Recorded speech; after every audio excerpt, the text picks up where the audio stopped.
Let's look around the new Model 3 Highland, or upgraded version.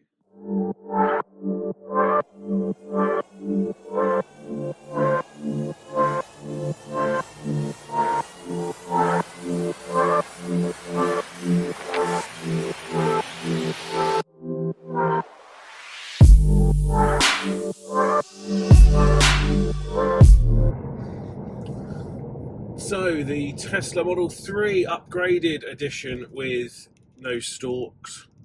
Let's give it a bit of a review for you. I've had this car since Friday and it is now Tuesday afternoon, so had a good amount of driving with it to understand how it works, what's great, what's pretty good, and what's downright awful.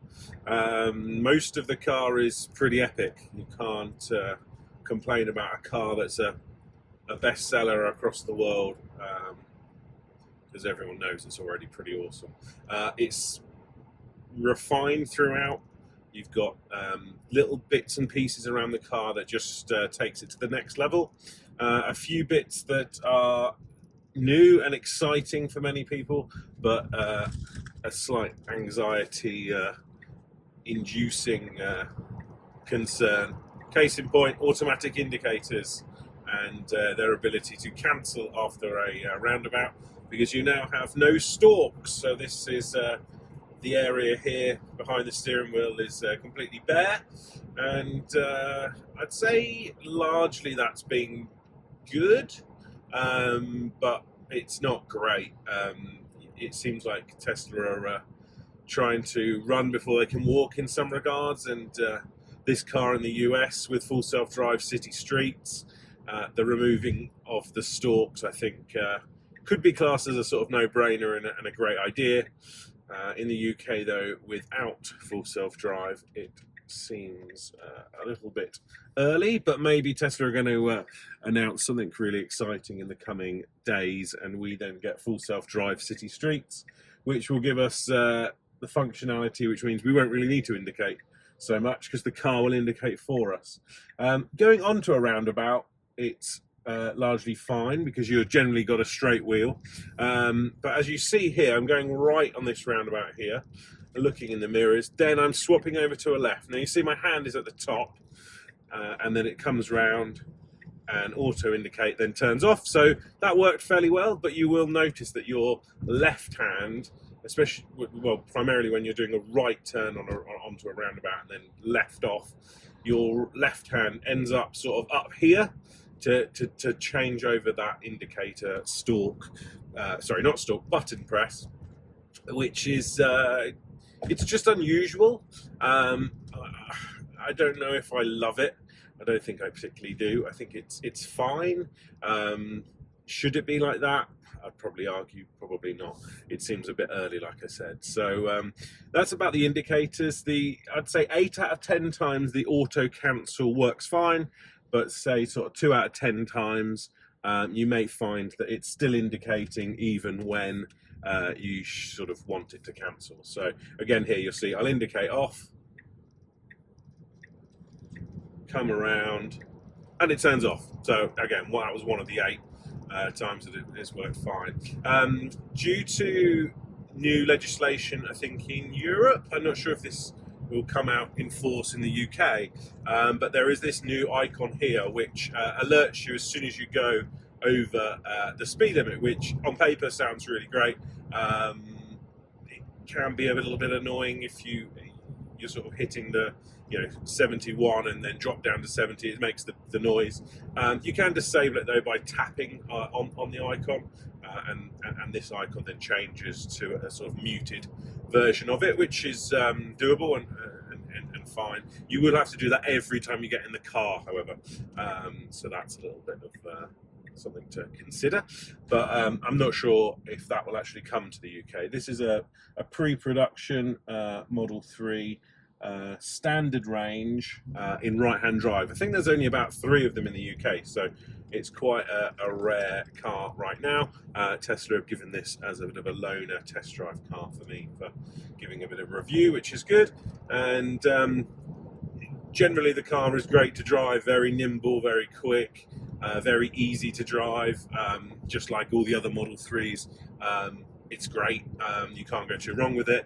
The suspension is vastly improved compared to, say, our Model Y, and from what I gather, but I haven't driven one for a while, the rest of the Model 3 lineup. So that's a great improvement. I'm not a professional suspension expert, so I couldn't give you, the ins and outs of the suspension and how it's vastly superior, but generally the feel is very good. I haven't tried other cars in this price range for probably about a year. I used to try and do every brand new car that came off the electric forecourt, but haven't for a while, so that's something to consider. My knowledge might not be right up there with the latest information. So we're in Milton Keynes today, driving around. As you see, Model 3, plenty of electric cars around in this city, and just trying to sort of experience it. I drove to Cambridge the other day and took out the family in that, and there's various parts of this car, like the rear screen, which is a sort of a new addition. Prime example of when that didn't auto cancel. So I'm still indicating here, so I then have to cancel it on the thing. So that was the other time where it doesn't work. So yeah, so things like the rear screen in the back, my kids loved it. I still think it's not an ideal position for it. It's very low in the car, and that is not ideal, I think, for children. Looking down for a long time in the back of the car isn't great. And also I think the controlling of it is a bit of a pain. My children are 2 and just coming up to 5, and my 5-year-old is obviously desperate to touch it and move it, which when you're driving isn't ideal because it's sort of a distance away, shall we say, from him. And more so, I think the problem is that you can control it from the front, but only when it's in park. So if you're at a supercharger or whatever, or home, and you're just about to leave, you can set it up. But then once you're on the road, you can't then control the features from the screen. So for instance, my son was watching something and we were sort of having to put our head back. My wife had to put her head back and check what he was actually watching, which isn't ideal.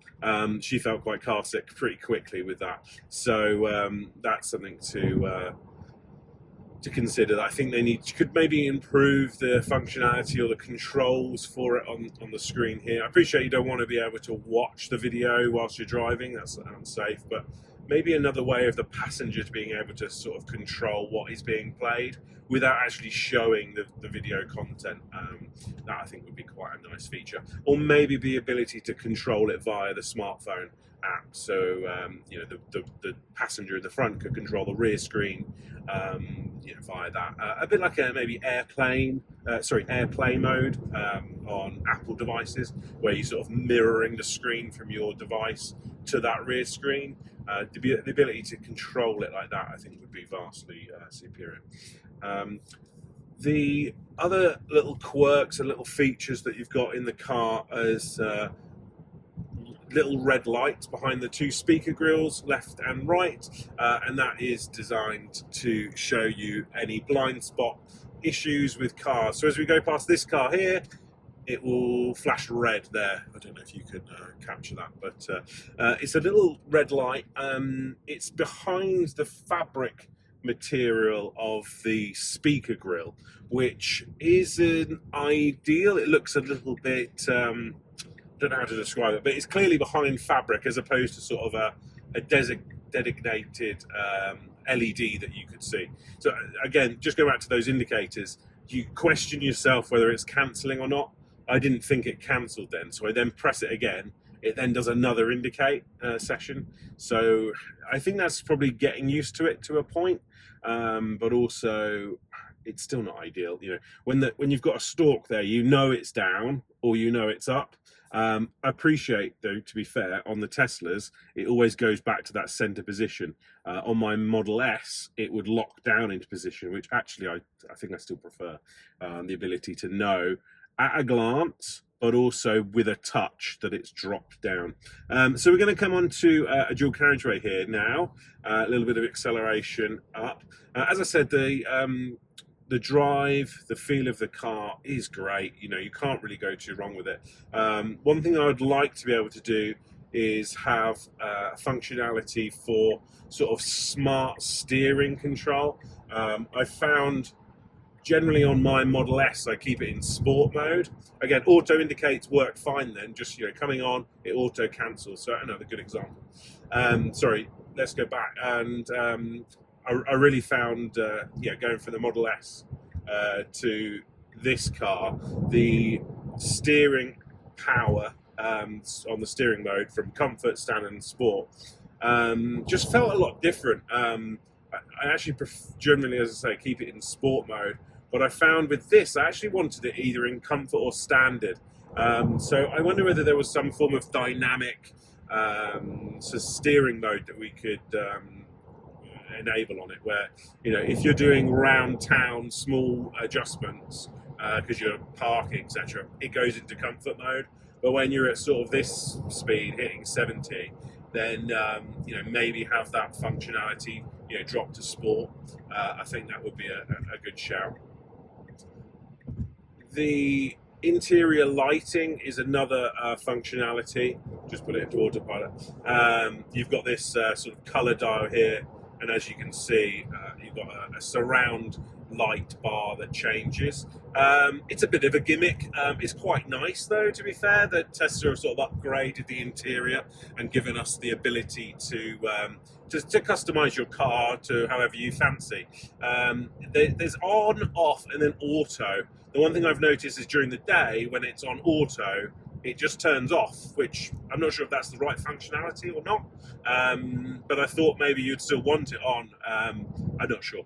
The one thing that I dislike with this light bar in the interior around this is you'll notice that it's like a chrome bar underneath the light, and that's all the way around the cabin. Now, the one problem with that is at night, when you're going along the motorway or around town and you have street lamps, which we just have now. I'll see if I can get a video of this problem. But the street lamp, especially when the interior light is off, the street lamps shine down onto the chrome accent, and it makes an odd pattern, as if you're sort of talking to the car. Sorry, someone was honking then, but it wasn't at me. And it sort of shows a light like the car's interacting with you. And it took me a while to realize it wasn't actually the LED. It's just the light reflecting off the rather shiny chrome and reflecting back. And as the light goes over the car, as you go past the light, it moves, and it actually is quite sort of odd as you see it, because you sort of get a bit. I got confused thinking the car was listening out to me, almost. I think like the VW ID 3s and 4s, when you press the sort of voice command, the light bar actually lights up to indicate that it's listening. And I thought it was that at first. I was sort of, why is the car constantly doing that? But it's not. It's actually the reflection down. So that is one thing I think, in my personal opinion, Tesla should change the chrome interior to like a black or a non-gloss piece, because I think actually at night time people will find that a bit of an issue. The other thing is that you cannot see, which is a really good thing, the red or whatever colour light bar you've got in the reflection of the windscreen. I saw quite a few people indicating, oh, well, that, you know, silly that you've got this light bar there. Well, actually, I can't see that and haven't been able to see that the whole time. So I think that's a good thing. Tesla have, I think, put the LED underneath the sort of outer top edge, which is good. Auto wipers, I think we should probably discuss. I think fundamentally they're still broken. This, I believe, is a hardware 4 car. You can generally tell from the quality of these cameras, and I haven't actually checked, but I'm pretty sure that it is. There is no forward-facing camera by the front bumper area. However, I still believe this is a hardware 4 car. But the auto wipers, with any form of just standard drizzle, don't work. They just refuse to turn on, which is a bit ridiculous, really, in 2023 coming into 2024 when these cars will be delivered. We know that Tesla have promised sort of actually smart auto wipers numerous times, and I think that's coming, but clearly it's still an issue on these brand new cars. As I say, slight caveat, this is a pre-production car, so you know, it may change with the new ones that they're, you know, on their way to the UK right now, but I'm not personally convinced that that's the case. I think it'd probably be software. You see, when we go into we're under some trees now, this light bar can stand out quite a bit. My wife commented that it's a little bit of a distraction in her eyes, and maybe she would probably, you know, switch it off. My kids loved it. I think it's one of those things. I quite like it on sort of a blue functionality. It sort of blends in there and makes you feel, it's a bit like a spaceship sort of feel. It's a bit silly, really, but it works, and yeah, you've got the option obviously to turn it on and off. That's the automatic indicator mode, which obviously Model S and Model X, the new ones, have had for a while. No front fog lights on these cars. Tesla say that it's not needed. I'm obviously, a jury's still out on that. I've not been in fog to know if they're drastically needed or not, but that's one of the other things. I'll walk around the car. There's lots of sort of from the outside that's improved. Bigger, stronger doors for side impact protection being one of them. New lights front and rear, which again is very personal taste. I actually disliked the front lights when I first saw this car in Wolverhampton the other week, but actually now looking at it, they've really grown on me, and actually I really like the exterior styling of this car, and I think it looks really smart. So I think Tesla have done a really good job of just fine-tuning this car and making it sort of slightly more improved. One thing again I dislike is the wiper blade, being able to see it on the new Model S, and I think always has been on the Model X. That wiper blade sort of can drop down out of vision. We don't have that, unfortunately, in this car, but it's not too obvious. It's just, it would be nice to have that drop down so you could see the red metal, or whatever colour car you've got, metal work there. I think it just adds a little bit of extra quality and would be nice. We're just coming into a little village here, Sunny Woburn. This car did have a software update midway through me having it, and it's given the ability to add Bluetooth connectivity just to the rear screen, which I think is a great addition. The one thing we noticed the other day when we were driving into Cambridge was we were listening to, I think, YouTube or Netflix in the back, or my children were, but we were obviously forced to listen to that as well, which is slightly odd, to say the least. So there's no functionality that I could work out to, you know, put music in the front and put whatever's on the screen in the back.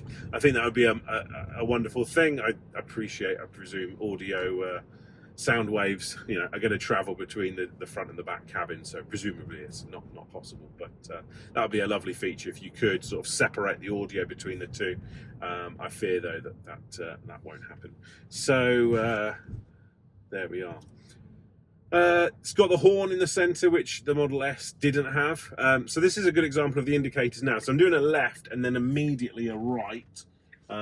So again, once you know the button position, I think it's fine. There's this sort of raised area on the indicator buttons between the left and the right indicator, and as long as you can actually, you know, you just feel that or rest your thumb on that, and you know that down is left and up is right. You know, I've had this car for a few days and I'm getting there, but after a week, 2 weeks, a month, it'll be just second nature to you. So I think that's largely fine, other than like I said, the sort of roundabout situation where you're indicating off a roundabout. I'm still not convinced at all about that. Sound deadening in the cabin is noticeably better, but again, I haven't driven many Model 3s over the years. I've always had a Model S and now a Model S and a Model Y. It is noticeably better than the Model Y, and I think largely noticeable on the Model S. My Model S is a 2017 as well, so you do hear a few more rattles and knocks and things. Other cabin noises I've not heard much at all. We do have in this car 2 children's seats right now, and we had an Asda grocery shop in the boot the other day, and again that was not noticeable, the sound coming through from that back area, which was good to hear. It's got new glass, I think on the rear screen and the 2 rear passenger seats sides, and that's again improving sound deadening. And there's also additional sound deadening, I believe, in the floor area and I think in the boot area as well. So just to stop some of that noise coming through, which I think is welcomed. The interior fabrics, materials on here feel good quality. I think this car would be. It's got the better wheels and obviously the red paint. So it's, I think from roughly it's sort of £44,000, and I think personally it's a nice cabin. It feels good quality. There's no complaints about the interior quality at all in my eyes, which I think you know, Tesla have often been pulled apart in the past for poor build quality, and I think, you know, certainly these Chinese built ones over the last few years have vastly improved that concern. But even so, I think this takes it just one step further, which is even better to see. Wireless charging. You have got the functionality at the top here for drive, neutral, reverse and park. That's just as sort of like emergency backup. The main functionality for those features is on the screen here, or automatically done when you go from park into drive. I'll show you that in a second of how that works. The one thing I've noticed with it though is, I don't know why, but I was expecting it to do more when you're doing sort of a multiple point turn. And actually it doesn't do very much, if anything actually, to move you from forward to reverse and then back to forward as you would be, you know, manoeuvring, which is a bit of a shame in my eyes.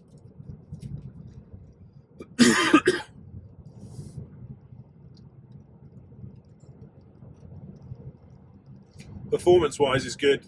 There's plenty of power when you need it. Certainly the 30 to 60/70 speed is noticeable, and I think actually you could easily get away with one of these standard ranges over the long range or even the performance for most people.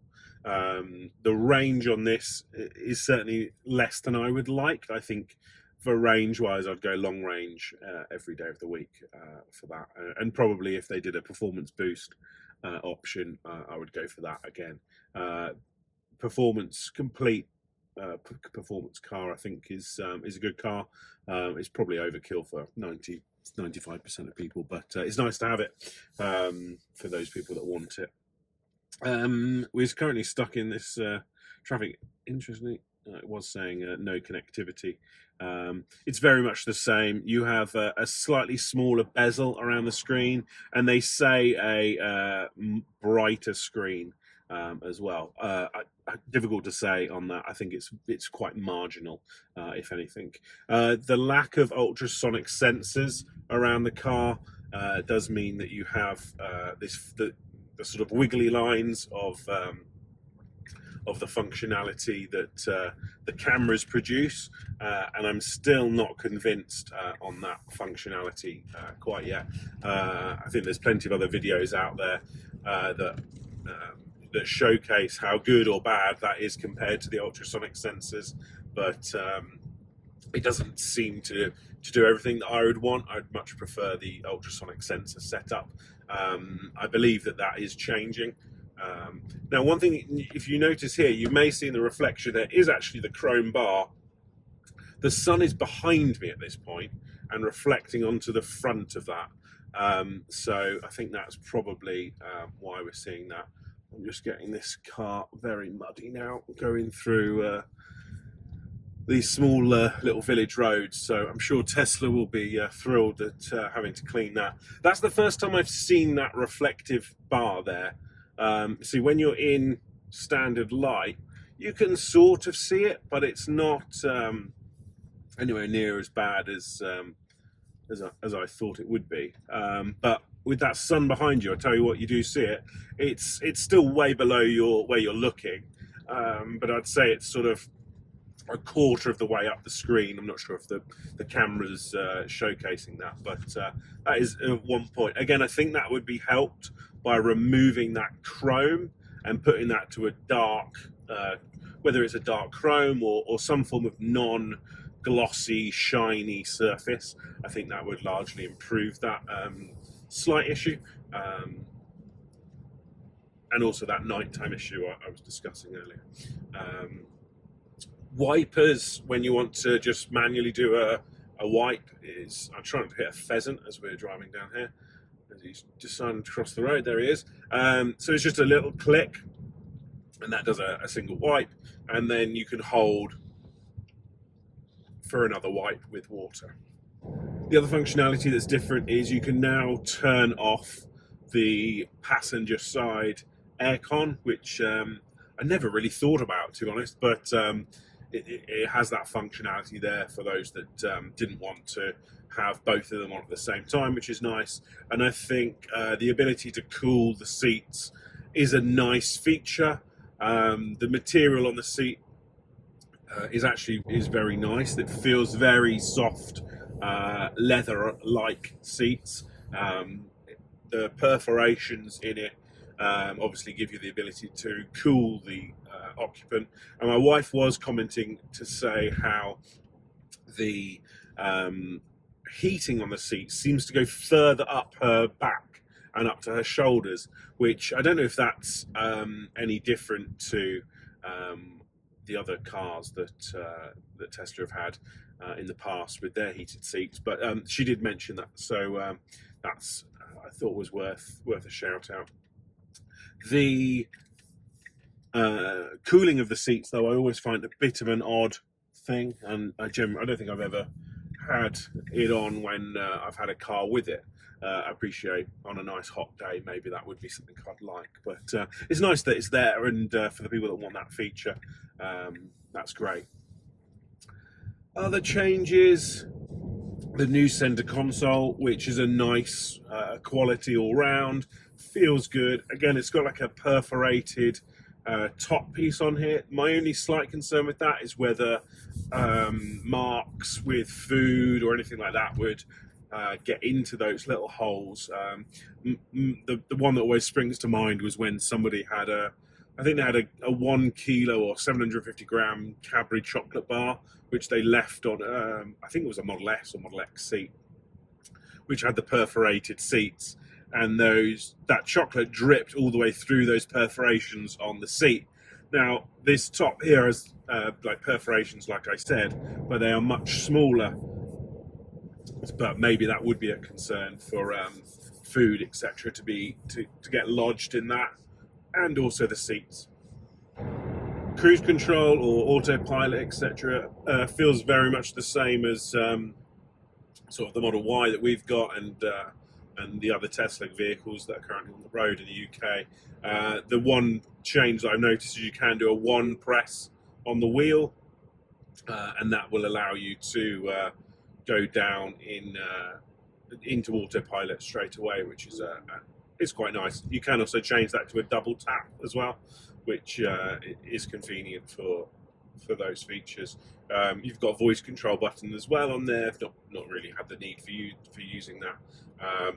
There is a smaller icon on the left hand side for I presume cruise control or a speed limit mode, but they actually informed me that it was not turned on yet, and sure enough, it doesn't work. It doesn't do anything yet. So again, that's presumably down to the functionality of this pre-production car. So you do get used to that indicator.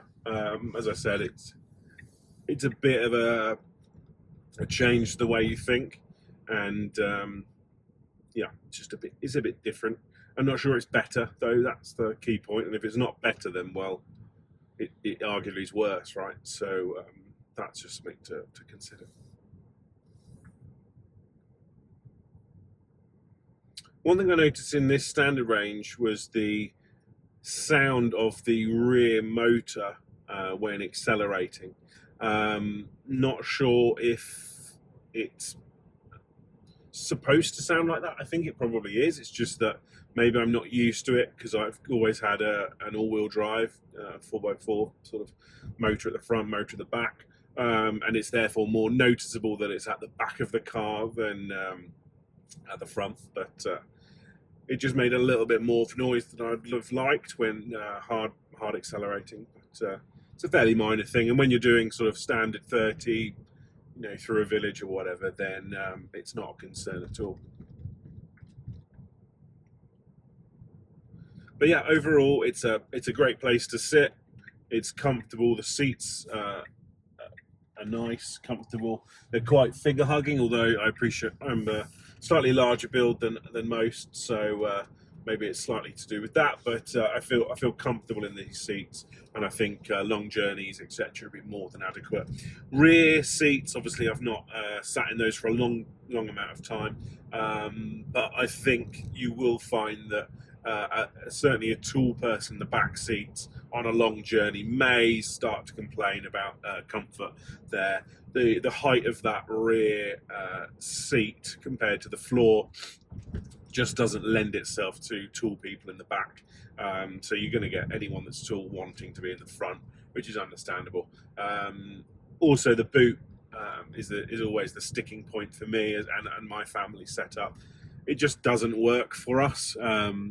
We just feel like the Model Y boot is vastly superior when you've got a small family or even a larger family. For a prime example, we went to National Trust place the other day, and it was raining and muddy, and you get back to the car, and one thing that's great with the Model Y is that you can open the boot, put the child in there, and then take off all their muddy clothes, boots, etc., and they are covered from the rain because there's the boot above them, but also you can then just leave the clothes in the boot that was all dirty clothes, and jump back into the cabin.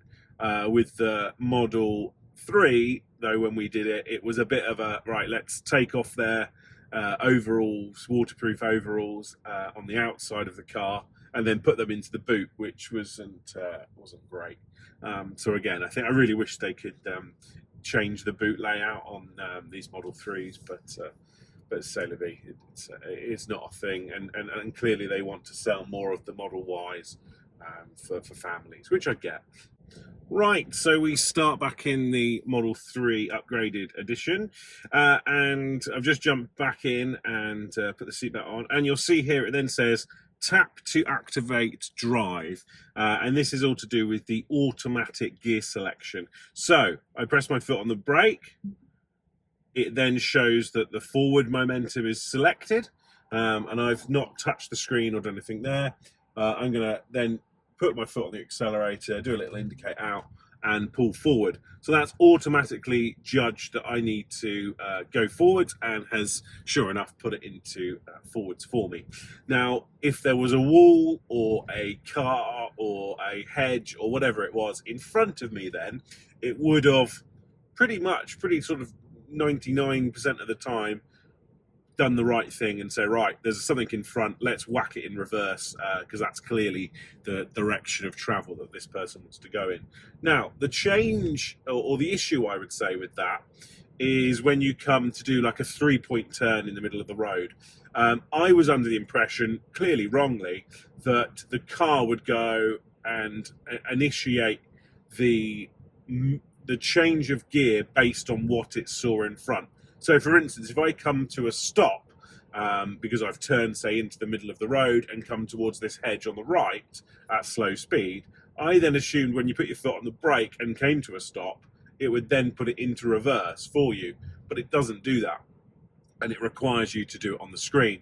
I don't know why, but I was sort of imagining that, so I was a little bit disappointed that it didn't do that.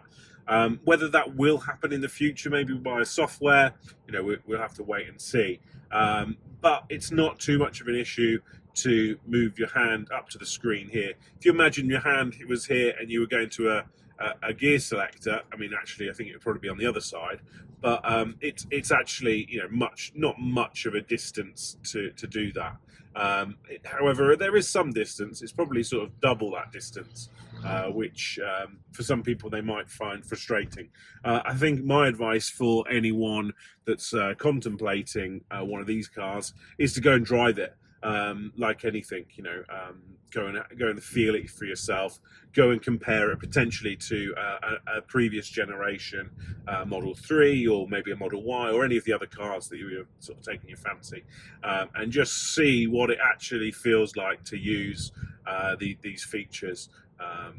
For me, it's okay, it's fine. I think you would largely get used to it, and hopefully with the rollout of full self-drive city streets beta, then you're going to largely find it completely pointless, because you're not touching either the indicator stalk or much of the gear selector. I think the gear selector is, again, one of those things. Is it better because it's not there? I don't know. I would argue that many people would say it's too early to get rid of the gear selector, and actually having that on the touch screen or in an emergency, because they say the touch screen's broken up here, is that better? I don't know. I'm not sure. So I think people have to make up their own mind on that and confirm whether they're happy with that or not. Visibility. I think these A-pillars, yes, they're a little bit bulky, but I think most people have got used to this sort of size car these days, and actually I think the visibility is perfectly fine. The mirrors, again, I actually quite liked the older Polestar mirror layout, where you had less there and more mirror. They were slightly smaller mirrors, and actually I think a bigger version of that would be better, where you don't have this sort of bulky plastic / metal edge. Another Model 3, a prime example of what they used to look like, parked up there. But and again, rear visibility, it's part of the problem with the Model 3, and again, its boot layout. From the rear view mirror of the Model 3, you do have a limited view from that rear view mirror. I think I'd much prefer an improved version of that, or actually a digital version. I appreciate you can obviously have that on the screen at any time. You can watch there, and argue that's superior in many ways, having a static mirror and also this. But the visibility, I would still prefer to be that bit better on the back there, so you can see a little bit further down from a distance. Or prime example of when I pressed the wrong button there. I meant to press the camera button. I actually pressed the windscreen wiper button. So again, I think largely that's just getting used to it. But it just shows that because there's no physical tactile icon or sort of small dot on each of the buttons, it's just a sort of piece of I guess plastic or metal, I can't really tell. It's sometimes difficult if you're going between buttons of where you're pressing, or if you're pressing them quickly. Again, slight caveat with that is obviously on the indicators and the buttons of the windscreen washer and the voice control, is there is a physical bar between the two of them, so you can sort of tactilely feel where they are, and then obviously time will enable you to know that the top one is the windshield washer and the bottom one is the microphone. So I think that will come with time, but it just shows how easy it is to get it wrong on those particular buttons. Flashing the lights is just a push in. If you press it, wait a minute, if you press it, no, I thought if you held it down it might force them on. I should really just flash the car in front of me. Interesting, a Nissan all-electric test car going around. We're at Cranfield University which is also home to Nissan and their test cars, I guess, and various other features and things that they do there. So let me just try that again. So let's say I want full beam on. Obviously you've got auto lights, so in theory you wouldn't need to do this at all. But if I hold it down, no, I think maybe it's just saying because I've got auto lights on that it doesn't want me to do that. But basically that's to flash, and you can see there. If I turn it maybe off auto, no. I mean, you're not going to drive along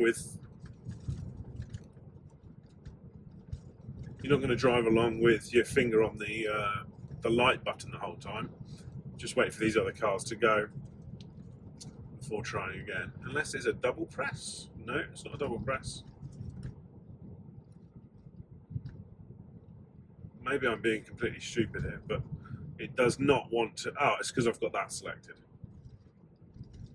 Yes, there we go. Sorry, auto wipers was enabled still in the features here. So hold it down and it goes on to full beam. Full beam's on now.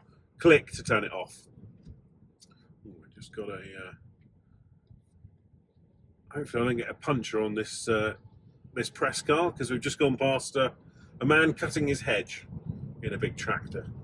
So yeah, just to clarify there, you hold it down. You see, actually there's the icon here, interestingly, does a semicircle, you see. Yeah.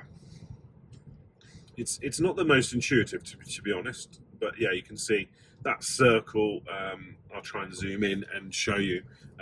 Does a circle motion around, and once it gets to a full circle, it then stays on. I think personally I'd have it on auto. I appreciate auto is not always perfect, so maybe the jury will be out on that functionality and see how good it is or not. So we've just come into a car park here, and I'll show you how we then reverse. So just a small swipe down, very fluid, very easy to do. Again, just to go up, and you can do that whilst rolling. So there is that that feature. You go along here, I now want it to reverse, come along, and I can then turn into a car parking space or anything like that. And you'll notice the lines here coming up from the camera. I think rear-wise, it's pretty good. I think it's still a bit early on there, but yeah, you've got that. You then, as soon as you take your seatbelt off, it goes into park automatically, or you would hold on to the park button here, and then that puts the car into park. It now is ready to activate, so there's a curb behind us, so let's assume we'd be going forward. Let's see what it does. It does. It wants us to go forward. I haven't touched anything, and sure enough, it's going forward. I then want to reverse back, swipe down, and it reverses there. So that's nice and easy. Let's just test it on the front. Let's go up to this curb here. See what the car sees. There's a post to my left here. It's telling me to stop. That's about right, to be fair. Let's now put it into park. Imagine we've just got back in the car, foot on the brake. It then says press to reverse, and sure enough, without touching the screen, it's gone straight into reverse and is exactly what I would have wanted to do. So it seems to work pretty well. As I was saying though, the one thing I wanted it to do is, imagine we're turning around in this car parking area here, and I'm coming to a stop here, and I then want to go into reverse. I assumed by pressing the brake at this point, the car would then go, right, is he ready to go to reverse? And it would then say, again, that tap to reverse would initiate, but it doesn't, and you have to manually then swipe down, and sure enough, you can reverse back there. So it's good, but it's not great. I thought it would give us a bit more functionality from that regard there. I keep going for the parking button on this side here. There's no functionality on the wheel to put it into park. But so it's just holding on to this icon here, or as I say, releasing the seatbelt would have given the same thing. And again here, it's ready to go again. So to activate drive, put your foot on the brake, and now it's good to go without touching anything. I'm rolling forward. So I think actually it's really good. It's a nice functionality and works well. As I say, my slight concern is just when you're doing multiple point turns, where it's a little bit of a faff, moving your hand across and making sure you're in the right mode, as opposed to having it on the wheel here. You know that you've gone the right way, up or down. With this, you have to sort of look, okay, well, which way is this little arrow pointing? Which or where is the car? I think that will come with time, because you'll know, well, the car, and the icon at the top is white. But from the moment, at the moment, sorry, sometimes I'm just double checking to make sure I'm doing the right thing. The neutral button is there. I don't really see the point of it. I don't know why you would ever really need it, but I guess it's there for car washes or something like that. Functions there for those that want it. So let's jump out and have a look around the car.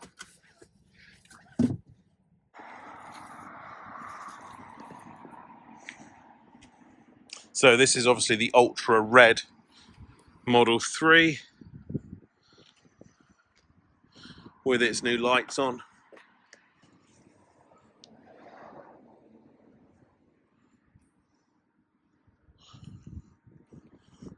It's a particularly overcast day today, so but I do think that red looks stunning.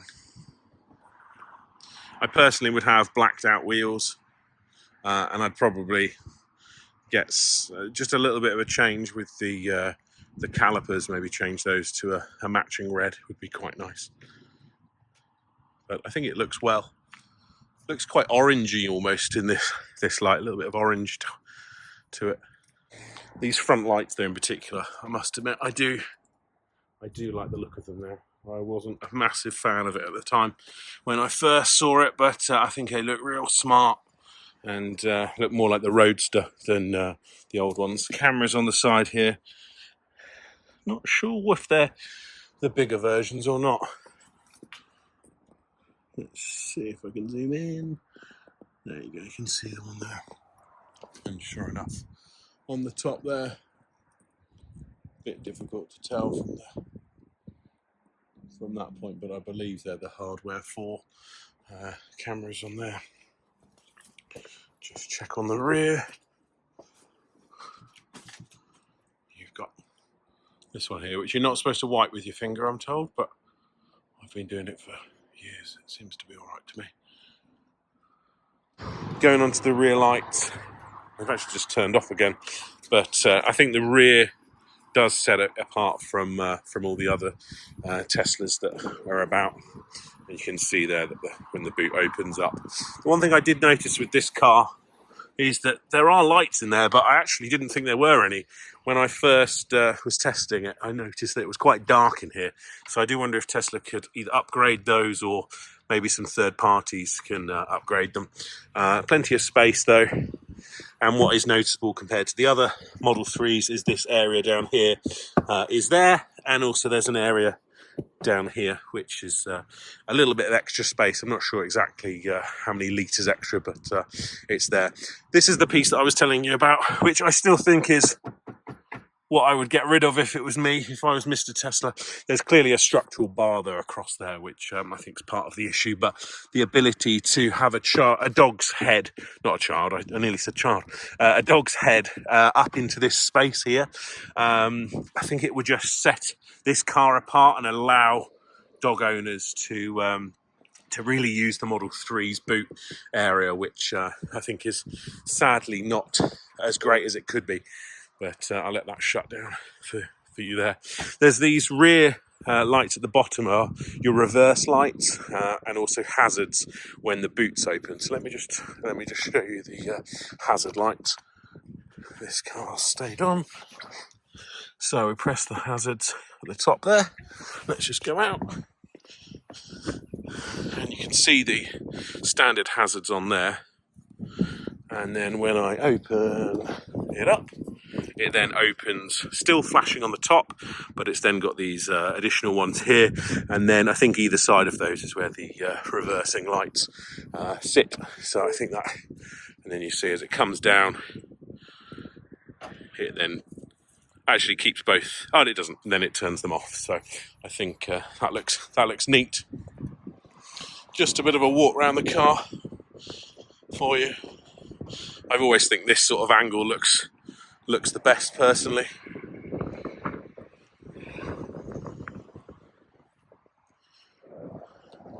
But with the interior light on, I do think it adds to it actually. It does add a little bit of quality feel to it. That's inside the cabin there for you.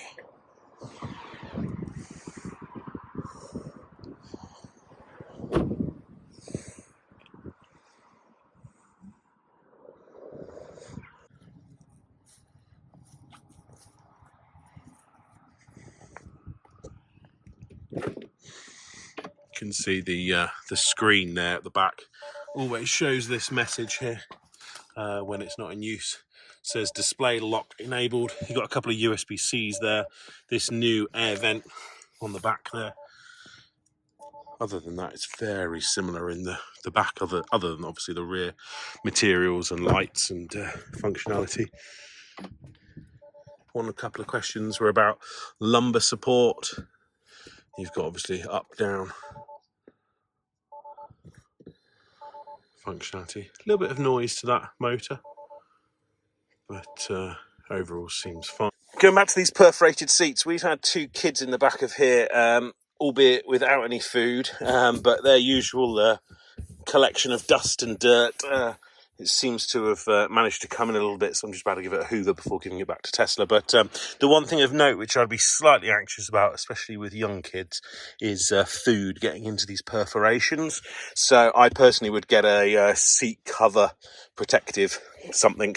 I've actually used a towel in the past, especially on our white Model Y seats, a towel that just goes over this area and just stops the majority of debris going through it. And again, sort of up to the back here, if you've got a seat, I definitely would look at a seat protector.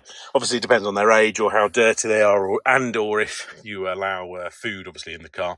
Lots of people don't allow food in their cars, so maybe that's it. The front seats, obviously, the same.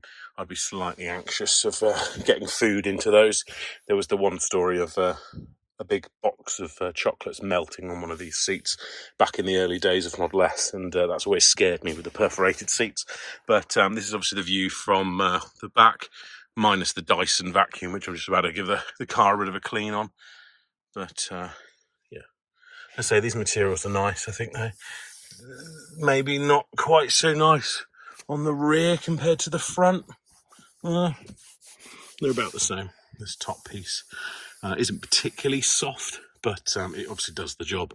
This is slightly nicer, and I think it's got a good solid feel to it all round. Again, this top bar here has got obviously the lighting in the top there, and you can just touch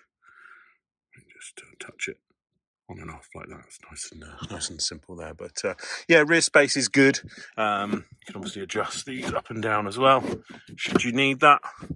Obviously not the most easiest thing to do, but you're only going to be doing that once or twice.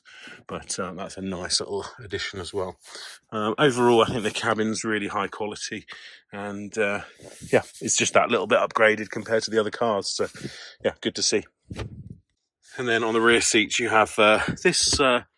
I don't know if it's magnetised, but it feels really quite nice, actually. It's a hard rear part of the seat, and it's got sort of elasticy straps, like you'd find on a piece of luggage or something like that, and that firmly keeps that closed when it's not needed, which is a nice little addition, I think, actually. It's a little improvement. And then you've also got the 2 USB-Cs down below here, and then the venting area on the base there, so that's quite nice. The other thing I've noticed is down here, so in the door pockets, there is a small flap area. Pull that, and that is the presumably emergency release there. So if you've got children, it's probably wise to teach them it if you can. I'm just trying to screw that back, just in case there is an emergency and they couldn't get out. The other thing is the ISOFIX at the base here. Annoyingly, unlike the new Model S and Model X, they are hidden quite well. So actually it's quite difficult to get in there, and if you've got one of the arms you can actually damage these seats if you're not really careful. So that's just something to consider. I wish Tesla had done what they did on the Model S and new Model X. That would have been superior in my opinion, but there we go. Trying to just release up here, and then that gives you the back there all opened up. It's obviously a rigid piece here. Again, one of the complaints I've always had with the Model 3 is that this shouldn't be here in my opinion, and that would give you space for a dog or something like that. But as I showed in the other video, there's a big metal piece across this top piece which is obviously structural, and unfortunately stops that from working. And then there's the top tether points both sides for car seats with a top tether up there. With that car seat, so with the rear folded down, it doesn't fold flat because that seat's back, but obviously it would fold flat. And this is slightly raised up to match up with the height there, so it goes lie flat, as it were. With that, these seat belts obviously don't come out, and this one obviously does fold up for the centre one. In the back, position wise, that's how I was driving it, so you haven't got a busting lot of room for a rear adult passenger. Obviously kids are completely fine, but I personally would have liked a little bit more space. But that's the Model 3 for you. Headroom wise, it's okay.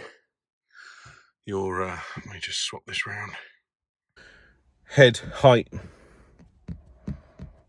it's not massive. It's the typical Model 3, so you haven't got a load of headspace in the back here. So as I said in an earlier video, if you're a tall person, you're going to be wanting to sit in the front seat, definitely. So a few of the questions were about the rear screen. So when you have it enabled, you can control the rear screen from the front. So you can say, do this sort of stuff, which you can obviously do in the other settings anyway. And interestingly, in the back you can control the position of this front passenger seat, which I guess is good, but less so if your children love a laugh and want to move that passenger forward. So that is something maybe to consider if you've got little kids. There doesn't appear to be a ability to lock that seat in place from the rear. However, you can lock the whole rear screen by pressing this button here. So that then displays that in the back saying that it's locked. You can adjust, obviously, audio in the back. This is just mimicking what the rear does, but it's quite good if you were to be setting up, say, YouTube for your children or whatever it is. You can do that here. But as I said, as soon as I put my foot on the brake to drive, it then says rear video display is available when parked only. So you can't then control it when you're driving for, say, a child in the background, in the back there. But it will obviously play the video when you are driving for the rear passengers there. So that's good to know. You've obviously got all the other videos, the tutorials and various things. They're just using the YouTube backer. So yeah, that's a bit more functionality feature wise there. You can control the source of the speaker as well on there. So let's just play a YouTube, and you can actually, interestingly, that just came up, didn't it? It enabled you to move that. Let's just pick a random video to watch. Sure enough, it's not in it's not a UK advert, it's the Netherlands again, which is always great. You can then swap to the front as the speaker source, so that's when I think you're playing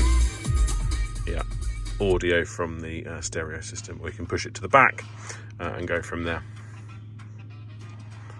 And let's then lock that, and then it disables it in the back.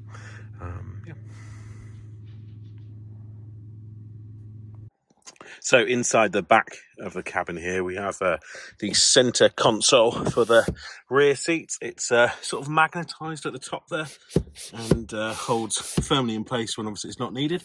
And then you just pull it down, and you've got the two, obviously, cup holders there with these improved inserts there to grip hold. They're sort of a hard plastic rubber in there, and that feels quite nice with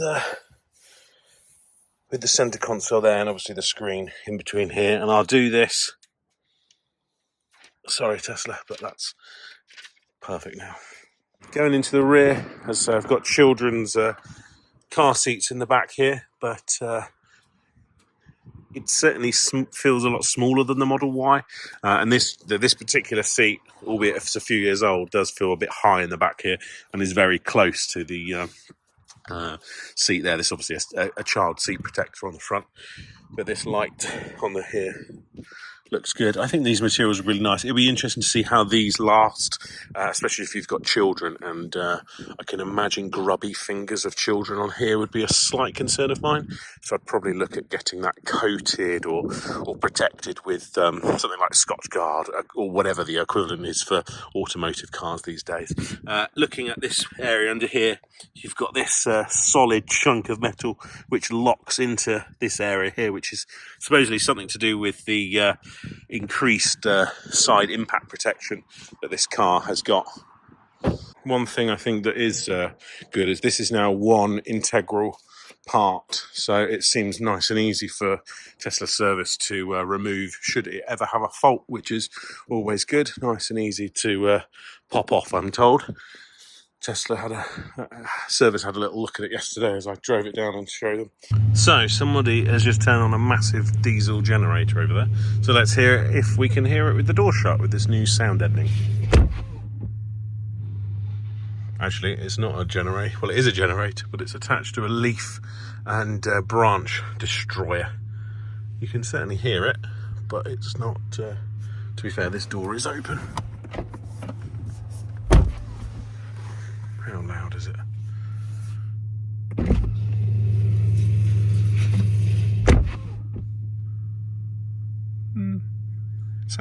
Sounds a lot better with the door shut. Not sure it's noise cancelling, but it's not suggesting that it would be.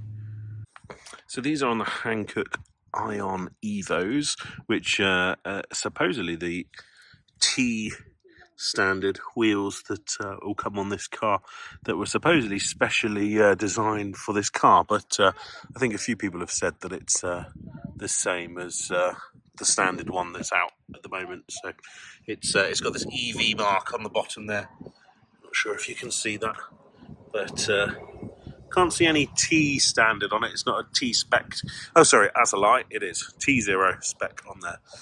So it has been designed for the Tesla itself. And this is obviously on the larger Tesla wheel. Now, these are actually covers, we found out yesterday, these bits. So I don't know what it would look like with them off. Should I give it a go? I don't want to break Tesla's car, particularly. They're quite firmly in there, which is obviously a good thing. You don't want them coming off. But interestingly, they do look like there's different sizes. So you've got obviously this size and then this size. Obviously, this particular one's got the vent hole, the hole in there for the valve.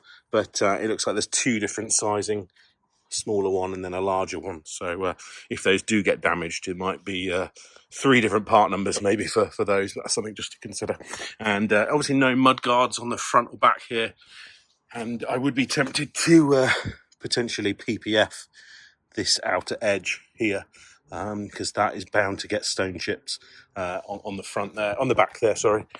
And again, on the front here, I'd be tempted to, and they have actually brought it out further here. There's this plastic here. I don't recall that being quite so prominent, but it is now, which is better. But again, I might be tempted to PPF along this top beam. And again, on the back here, it obviously gathers lots of the dirt on the sides of the car all the way down. As you can see, it got pretty filthy as I've been driving it round. But yeah, I'd certainly be tempted to protect this area here with either a ceramic coating at the very least, or a PPF film. And again, I'd probably try and get this coated. It's this sort of matte finish black, and I actually prefer it in gloss black, but maybe some form of protection on there just from the amount of debris that's going to stick to it. I'd certainly be tempted to ceramic coat this red one though, to make that cleaning easier, because I've only driven this, I don't know, just about 200 miles, and obviously we're in winter now, so it's bound to get dirty, but I'd probably want a bit of added protection on the back there. Not sure if they're going to do a performance car, but the spoiler option would be quite nice on there. And then Frunk is very similar. What is interesting though, that to me looks like a pedestrian explosion device to pop the bonnet in the unlikely chance of you hitting a pedestrian. At least that's what I think it might be. There's one either side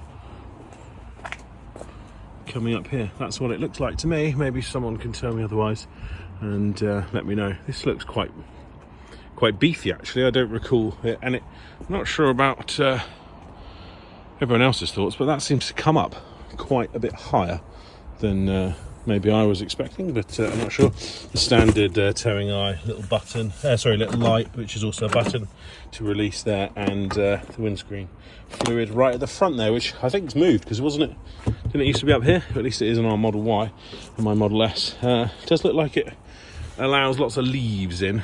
I'm not sure if that's going to be an issue, but you might need to factor that in, although it is next to a tree at the moment, so maybe there's just plenty of leaves about at the moment. But yeah, this feels very lightweight, nice and easy to lift up and down, which is always good. Again, the other thing that I wish Tesla would do is do a additional piece of rubber across here. This part of the car, at the back especially, and here, gets really dirty. And what lots of third-party companies do is sell you a kit that gives you another piece of rubber along this edge, so this bit stays cleaner. Obviously, you can see here, this is nice and clean. That's pretty dirty. I'm not sure if it really can tell on the camera, but effectively that is dirty. I can wipe my finger on that. And the problem with that is that goes onto this area, and kids especially, when they're getting in and out of the car, rub this on their clothes. So I really wish Tesla would add an extra piece of this sort of plasticky rubber along this far seam all the way down. I suspect they don't, because it makes alignment and shutting of the doors that little bit harder, but I really think that they should do that. It'd be a nice addition. And again, underneath there you can see that additional location for the locking of the door into the frame. Future Will here, just to point out that this part of the previous chrome always has this issue on loads of cars, including the new Model 3. This is it on a Porsche Taycan. It's annoying. I don't know why it keeps happening. So let's jump back into this car and carry on our way.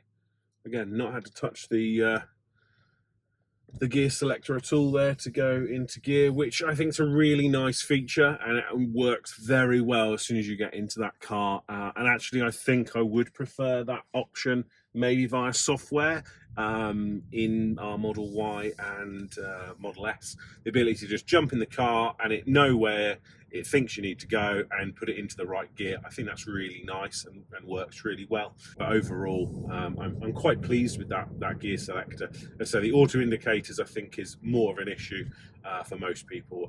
And I think, and it's one thing we asked in the UK to Tesla to do a retrofit option for the stalks, for the people that are, they've really tried it and gone, you know what, I don't enjoy the removal of those stalks, and I want a a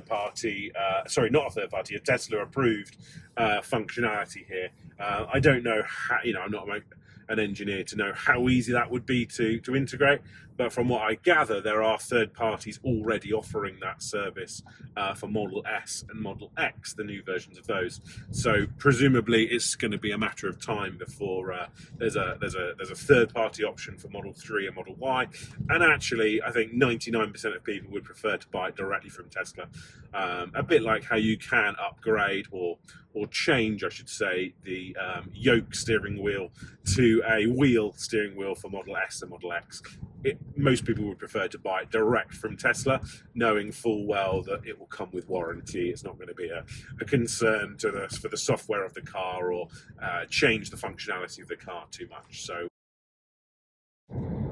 again, fine example is on auto wipe. I've got a little bit of drizzle on my windscreen now. So we're going straight over this roundabout. I'm going to pull across here. I will be indicating off the roundabout. Let's see if the auto cancellation works. Don't actually need to indicate to anyone right now. There's no one about, but we'll do it regardless of the video. And sure enough, so let's indicate now. Coming off. Will we cancel? Yes. Sure enough, it's auto cancel just as we would expect. Want to go right at this roundabout. I'm going to pull across here. Right indicate. Don't have to think about it.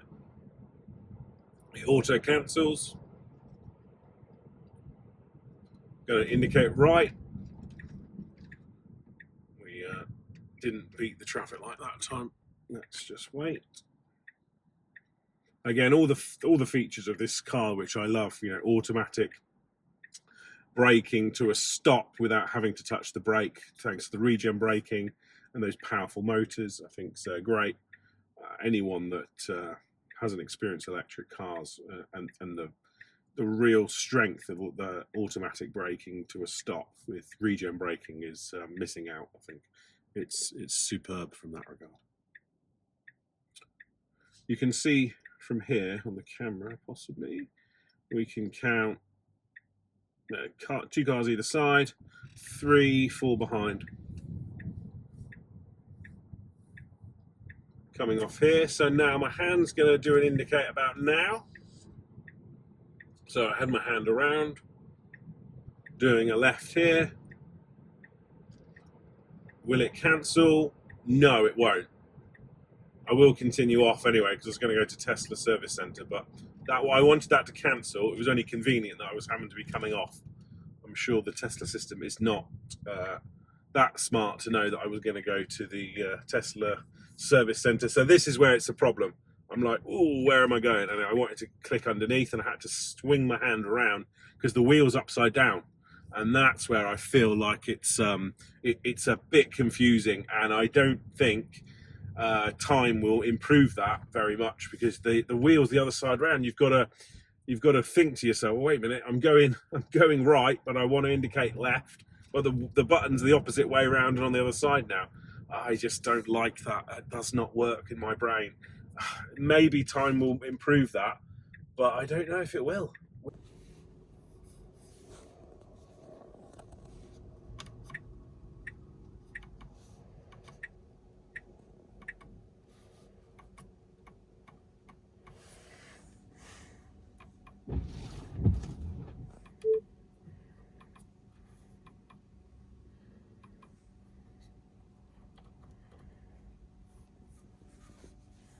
So the upgraded Model 3, would I buy one?